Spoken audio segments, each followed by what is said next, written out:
Hey everybody, something a little bit different today. In this case is my collection of EDC knives, although because I live in the UK I can't actually everyday carry most of these. I will get onto that to do with UK knife laws, but yeah, I just very much like folding knives. You know, they're a lovely piece of engineering, they're very useful to have around at home, and all the different designs and ideas of how to open and lock and things like that is something that I just really appreciate. So every now and then, if I've had a particularly good month or something, or I've got through a lot of work, I might reward myself with buying a knife. However, I don't spend a lot on them. The most expensive one in here is £40, I believe, and most of them are around the £20 mark. So these aren't your super high-end EDC knives, so don't expect that. But these are things that everyday people can buy and use and not worry about the fact that it costs, hundreds of pounds.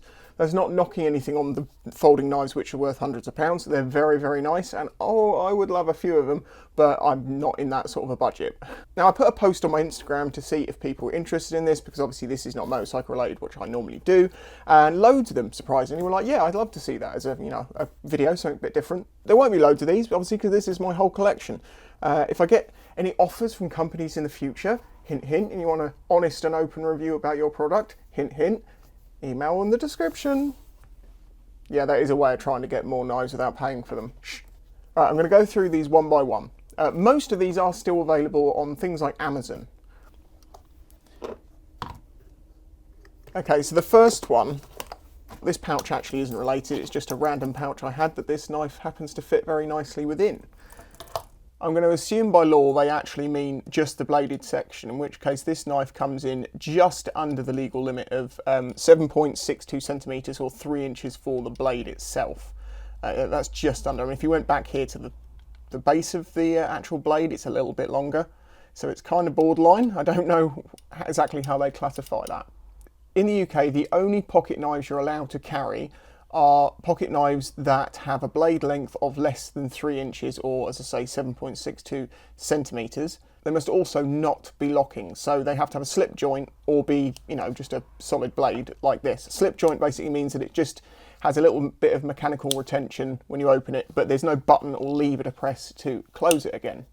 It also can't be a butterfly knife, that's inherently not legal. You're also not allowed gravity knives or flick knives, as in button deployable knives or ones that automatically open.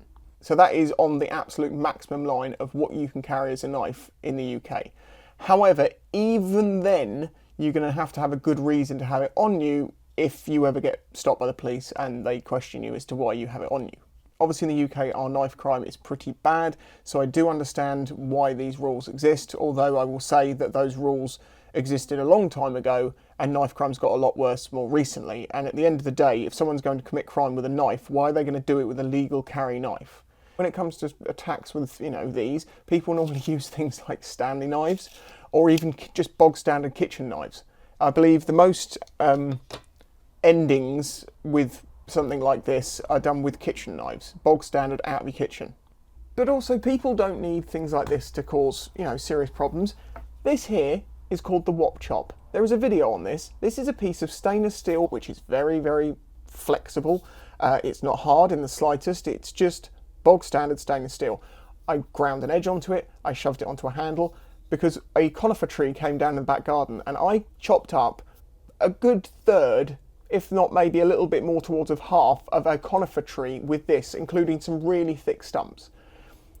Sure, I had to take it back to the bench grinder occasionally to regrind it, but that is way, way, way more dangerous for what that could potentially do than a pocket knife like this that has a locking mechanism that you have to press a button to close. I mean, I would really love to know how they came to those conclusions. So I don't actually risk carrying any of these knives unless I have a good reason to have it on me. I do have one knife which I carry with me as a normal everyday pocket knife, and I specifically bought it for that reason, and I'll show you that when I get to it. It's a little bit under this size. But anyway, this is, as I say, is a Normark. I don't know any more about them than the fact that I bought this, let's say, maybe 20 years ago. The blade on it is very thin, and it has got a few dinks in it from cutting things over the years. So it is not the most durable knife, but as just a general pocket knife to, open boxes and cut letters open and, you know, ropes and things, is actually a really good little knife that I've had for a long time. And it's not too heavy. It's quite stiff to close though, but that might just be needing a bit of oil. It weighs 74 grams, so it's not the heaviest thing in the world. As I say, I don't even remember where this case came from, but this knife fits in it so nicely that it lives in it, and it's quite handy that you can put it on your belt should you need to. Although if I'm going to have a pocket knife with me, will be in my pocket and not on view. It's like when you see people walking around with Leathermans on their belt and you're like, is that one of the ones you can carry or not? I will very quickly show this thing again. This is actually a really handy Stanley knife. It all folds down with a press of a button and it slides out. So that actually would be illegal because it's a locking mechanism. And it also holds a few extra blades in the handle. These things are like £6, maybe even less. I've had this thing for years. I've beaten it about, and it's absolutely great. I'm really happy with this thing. The only thing I will say is if you work with like a lot of dust or grit and stuff like that, I do think that could get jammed up in this mechanism quite easily. Although it has got fasteners on it, so you can take it all apart and clean it out should you need to. But yeah, I thought I'd mention that one while it's here. Oh look, there's some fancier stuff in there. Okay, this Victorinox is a good example of the sort of pocket knife that many people carry in this country. It's completely illegal because it's got a locking mechanism that holds the blade. And also that blade looks a little bit long.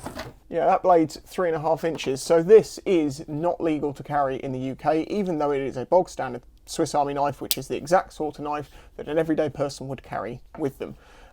This was given to me on my 18th birthday. This obviously got a can opener, bottle opener, you've got a wire cutter of sorts in here, screwdriver, your standard blade, corkscrew, and I have used that to open a few bottles of wine for people, not that I drink wine. That little blade, which is supposed to be one of the most hated things on Swiss Army knives, I understand, but I have actually used it loads. I think it's actually a sewing needle, yeah, because you've got a hole there, it's for like leather sewing. It's like but there's other things you can do with it. And also, something that I didn't know was in this knife for a good year of me owning it was this one. It's got a saw in it, and this saw is sharp as hell and can actually really do some good work. I've chopped a few small tree limbs with this. Another good example of, if you were green laming, for instance, it would be great to have something like this with you to be able to chop some of those branches so they don't hit people in the face, or any overhanging trees that, bits that are falling down, but you can't do that. 101 grams, so a little bit heavier, but it's got a lot of different tools to it. Good little knife. Although obviously you did see I've lost my toothpick and I need to order another one.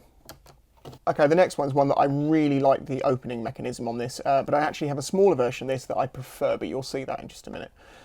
This is remember how to pronounce this, Camillus, which is Latin. Now, if they're going with the meaning of calimus in Latin, it means priest's assistant or temple servant. So, temple servant as a knife, it makes some sense, it serves you as a tool. But anyway, this is quite a big knife. But the opening mechanism is just brilliant. I'll show you that again. It's got a push button, basically, that runs through this cam groove and it opens it. Now, I've seen reviews on these knives from a few people that complain about the fact that this button moves and that shows it's of low quality. If this didn't move, wiggle a little bit, this knife wouldn't work. It has to move a bit. However, the first one of these I bought had a few marks on it, and also it didn't matter how hard you tried to open it, it would not open. When this one arrived, because I got it replaced, it took a good, few days of playing with the knife before it got to the point that you could just open it easily. Like so. Nice one-handed opening. It's a frame lock, so you've got a lock across here. Obviously the size of the blade, the frame lock, it makes this an illegal knife to carry. One of the nice things I do like about the Camillus knives is they are very cheap. The steel on this is OS 8. I didn't mention what the steel was on the other ones because I don't know. OS 8, to my understanding, I'm not going to get into the debates about what steels are good and bad. I'm just going to say what they are if I know them. Obviously, you choose what knife steels you prefer to have. If you don't know what I'm talking about here, this is a huge subject with a lot of snobbery when it comes to knives. And it's there for a good reason, obviously, because you don't want to buy a knife with really poor steel. But the long and the short of it is this. The softer the steel, the quicker it's going to dull, but the easier it is to sharpen. the harder the steel is, the longer it's going to keep its edge, the harder it will be to sharpen, but also the sharper it can get. It just, if you think about the brittleness, you know, as something gets harder, it gets more brittle.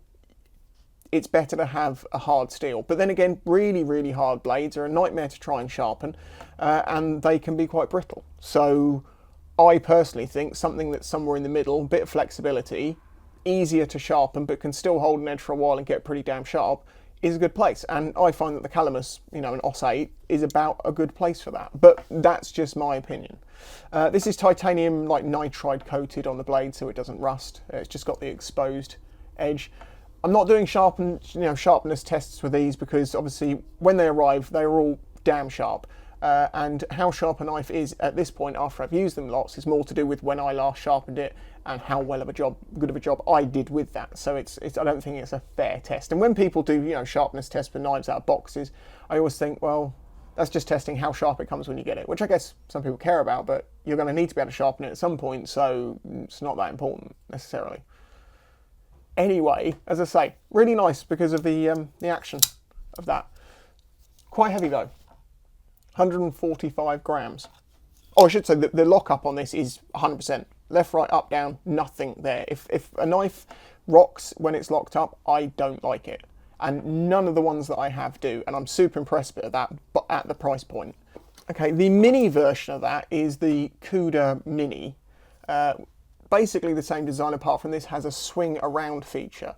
As I will say, when it's half out and you hold the lock off, it just flops around, and that makes this super easy for it to open. So it really does flick open very fast. Now, how is that any slower than a flick knife? If I was going to carry a knife in my pocket for daily use and I didn't have, you know, the laws we have in the UK, this would be the one that I would carry. Blade length on this is within the law. Opening mechanism is within the law, although I don't know of a slip joint that opens like this, so that's a point. Yeah, this would be an ideal little pocket knife. Very, very sharp little knife. Not very expensive. Lovely action on it. And it only weighs like 80 grams. Camillus Cuda Mini. You will notice that I have quite a few Camilluses. In fact, I have 4 Camilluses. I have 4 Gerbers. And I have a Spyderco. And I also have a Boker knife, which I bought, God, so long ago. I was about 12. I'm not going to go into my whole life history here, but I'm going to explain why a 12-year-old was allowed to buy this. Before my mum and dad split up a long, long time ago, we were very much a hunty, shooty, fishing type of family. And for that reason, kids had to be brought up and taught the realities of life, basically, such as, because we live next to the sea, you will drown and die if you don't do these things, and your relatives have done that and died. You have to be careful on the mud. You have to, you know, if you're firearm safety, for instance, you're doing clay pigeon shooting. I first shot a shotgun when I was 6 years old. I haven't done anything clay pigeon shooting for a long time because, say, after mum and dad split up. But for that reason, I wasn't your average 12-year-old. I was a lot more grown up. I could be trusted to drive a boat, handle a firearm, things like that. Well, anyway, I saw this in my local gun store and it was so pretty to me that I just wanted to own it. So I saved up my pennies and I bought it. And see, it's got what looks like a Timberland stamping on the sheath, which is made of leather, but it's not real leather. It's horrible. It's actually fallen apart over the years and I've glued it back together a bit to make it look a bit better, but as you can see, not great. I may very well try and make a new one of these for it, as I wanted to learn stuff about leather craft, and I've got the tools to do it, but I just never got the time. Maybe this winter, but depending on the stuff that's coming up, it's going to really change things. But it will give me the space to do it, but that's not the point of this video. You want to see the knife. God, it's very dusty. So yeah, this is obviously a solid knife. It's a Boker. It's from, well, it's a 44OC 524 stainless steel. It's just a very interesting shape, a very pretty knife in my opinion, a very nice handling knife, and I've used this to gut fish and all sorts of things actually. It's been quite helpful. I will say that it's not, you know, kept its looks too well over the years. The brass has started to peel a bit where it's had some sort of like varnish on it. But then again, as that peels off and it goes back to natural brass, it's going to look really nice. The wood is of reasonable quality. It's not finished perfectly. There is some imperfections in this. You know, it looks like a very high quality knife, but it's not quite. And one of the things that kind of annoys me about this knife now, if you can hear that, is the tang is buzzing.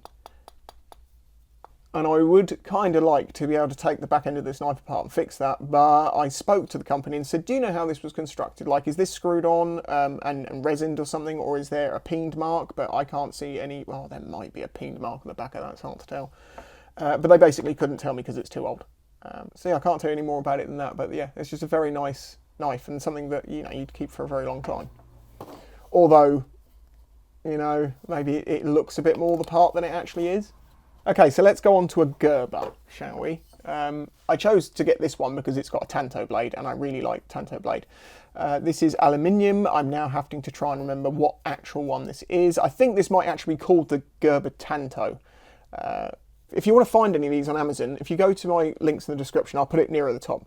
I have an Amazon store, and I've added the knives into a thing on there on Amazon. That is an affiliate link, so if you choose to buy one from there, I will get a little kickback from it, but you don't have to, and please obviously don't carry these because, again, other than this one and one more that's in here, none of these are UK carry legal. Yeah, 106 grams, so it's quite a little hefty thing. It's supposed to be one hand opening with this little spur here, but that is actually quite tricky because it's quite a narrow knife and I have quite big hands, so a thumb normally works a little bit easier. But then you're kind of in that sort of a situation trying to one hand and the other. But as you can see, that's why I chose to get this. It's just a very nice looking little Tanto knife. Tanto style, but is in, you know, the shape is like one of the Japanese knives, that traditional sort of curve they put on them. Again, this is a frame lock. It's a little bit stiff, and as I say, it's a bit tricky to actually open, but it's just a very nice little knife, and this one actually is very, very sharp. I can't remember what the blade steeler is on this, but also again, oh, I should have mentioned keep forgetting things, I have to go back. This is a frame lock, but also the lockup on this again is absolutely solid, and considering how loose that is and how easy it is to open, the fact that that's got absolutely, I mean, there's a very, very bit like side to side that way, but none up and down. Again, and again with this one, this has got no up and down, no left to right. This is an absolute solid. It feels at this point like it's just a normal knife, no folding. Again, nice pretty little knife. It has got a few dings on it from where it's been used, you know, where I've chucked it down on the side or something. But I don't really mind when knives get beaten up naturally. It's part of their look. Faked weathering on a knife is just cringy. Let's look at another Gerber. Right, so this is the Gerber, and I don't know how this word gets into the name of a knife. It's just, I don't understand. This is the Gerber Unisex Zilch. So it's the Gerber Zilch, but why unisex is included in that, I don't know. Obviously, if you have breasts or something, some knives you can't hold. What? Anyway, the Zilch. This was only about 20 quid. The handles are made of some sort of polymer. It's got quite a nice little motif on the back here, so it's all like shark's teeth. It's got a stone washed blade. The opening on it is lovely. If you get it right. There we go. It's got a stone washed blade. The steel on this is not the best steel. It's one of the Chinese steels. But as I say, I've found anyway, with Gerber and with Camillus, other than that Cuda, which was a bit stiff, the knives are of a lovely quality. Again, lockup's absolutely great. Blade on this is going to be way over 3 inches. Well, actually, no, it's on the 3-inch limit, but again, this is a frame lock. It's quite a stiff frame lock that makes it non-legal to carry in the UK. But if you're not in the UK, that again is a very nice little pocket knife. It's very light too, or at least it feels it. Yeah, 62 grams. So that's actually, is that the lightest? Yeah, that's, by 10 grams, that is the lightest of all the knives I've got, other than one in there. It's definitely lighter than that. There, see, opening on that, when you get it right, is very nice. It's definitely the sort of knife that you can sit there playing with at a desk, which is what I do with most of these. They're like expensive, dangerous fidget toys, but they're tools. They're very handy. Okay, let's have a look at another Camillus. This was one of the first. This was the first Camillus knife I bought, and unfortunately, I cannot remember the name of this one. And they actually don't seem to sell them anymore, but you might find them around. I basically just wanted to buy one to just see what these cheap modern knives were like, and it blew me away because it's It's a very nice looking knife, it's quite unique looking. The opening on it is lovely. It's a nice wide thick blade, very sharp, very comfortable to use, nice and easy to close one-handed. You can use the thumb stud, but it's obviously a lot easier to use that little flicker on the back. I also cannot remember the blade steel on this, although it says titanium on it, and I'm like, well, I can't see any titanium nitride coating, which is normally what they put on them to, like, you know, do that. So whether it's got some metallized titanium coating, I mean, the blade's definitely not titanium, so I don't know. This is a problem. Titanium gets added onto everything because they put 3 molecules on there. It has got a reversible belt clip though, should you wish to do that. Which I will say, I think this is the only knife out of all of these that you can reverse it. So I guess for lefties, it makes it a lot easier. See how right dominant handed I am? There we go. Again with this one, lock up, absolutely solid. There you go. And that weighs 112 grams, so it's sort of medium chop. Okay, I've got 3 left to show you. A nice one, my favourite one, and the one I actually carry. So we'll look at the nice one first. This again is a I've been saying Camillus,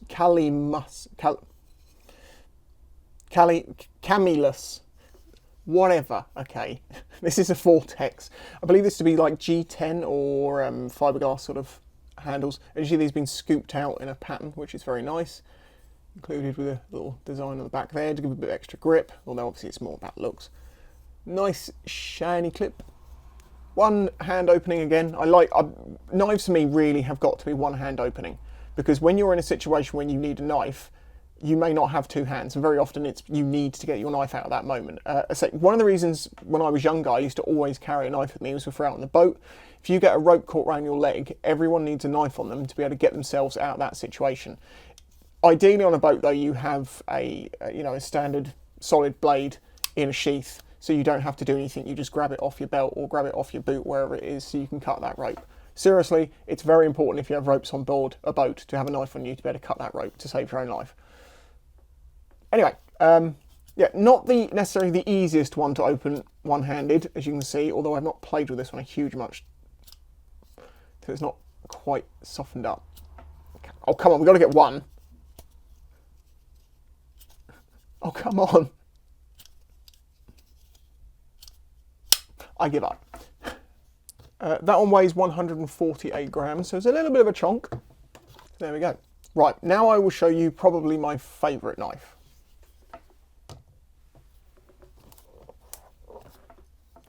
It is again a Gerber. This is a Gerber Flatiron. It is also version 2, I believe. There were some problems with like version 1, and the way you tell the difference is to do with the placement of that logo and maybe something on the back to do with this clip. They had some problems in other ones, but yeah. So this one weighs 153 grams, so that's pretty heavy. What's that compared to this one? Okay, it's not as big of a difference as I thought. So this is the Flatiron, as I say. This is kind of designed like a big cutthroat razor. Again, it doesn't have a thumb hole on it.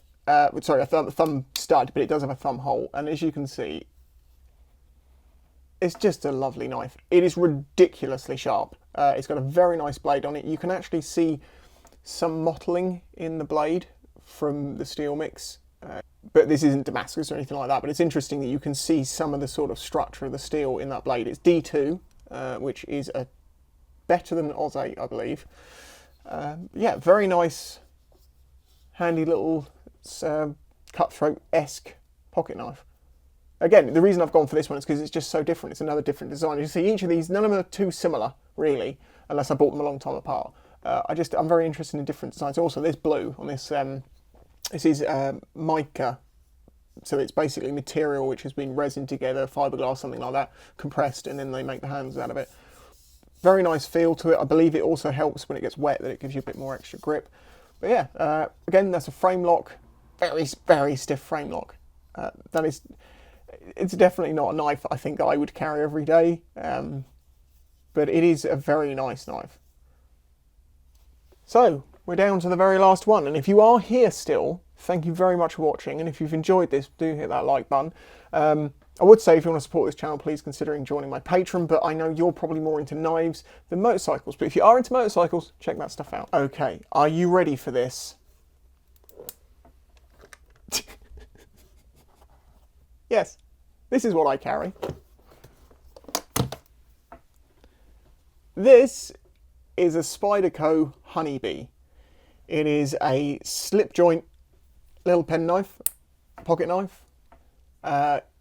So it's legal to carry because it's a slip joint non-locking. It also has a blade length of about 1.5 inches, which is half what it can have. And it's absolutely tiny. But it is made, sorry, it's very difficult to focus here. But it is made as nicely as any other of the knives that I have. It is razor sharp, very pointy. And for most of the jobs that you need a knife to do, this will do it. If you need to carry a knife around with you, to cut boxes open or, cut a piece of rubber, this can do it easily. It's easily good enough.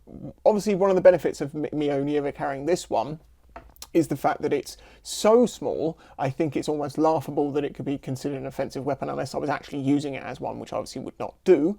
And the other point of that is that I wouldn't want to have necessarily something like this on me, because I'm not Steven Seagal and I don't want to get into some knife, hand-to-hand combat with someone with knives.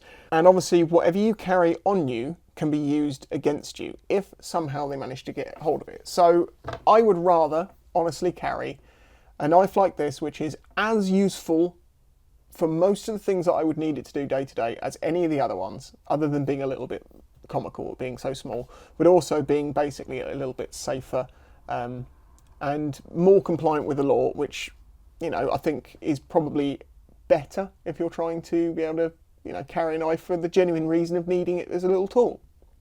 This, as I say, is a Spyderco Honeybee. It is slip joint, as I say. It is about 1.5 inches long, and this thing weighs 16 grams. So you minimalist EDC people would probably absolutely love this thing. It obviously has got a little loop in it, a hole, should we say, so you can put a loop or something in it so you don't lose it. I just keep it in my pocket like that because it sits in the bottom of my jeans pocket. I only put my wallet in that pocket though. I don't put my phone in that pocket because this will scratch the hell out of the screen, even though I've got a screen protector on it. They do make smaller ones than this, by the way. They also make one called like the Bug, which is even smaller than this. But obviously with my gigantic hands, this is hard enough to deal with as it is. I can open it and I can use it safely to do what I need it to do. And just to prove, they do actually all fit in this case. They do. I wouldn't advise this case from Amazon, I will say, because I haven't had it all that long necessarily, and this has already started to come loose, which I can fix myself, but it's just annoying that that's the case. I might even re-rivet the whole thing. Anyway, thanks for watching. If you own any of these, if you've had any good or bad experiences with any of these, or the brands, or any particular ones that your favourite or something, comments. Let's have a little discussion in the comments, and I'll catch you in the next one. Bye-bye.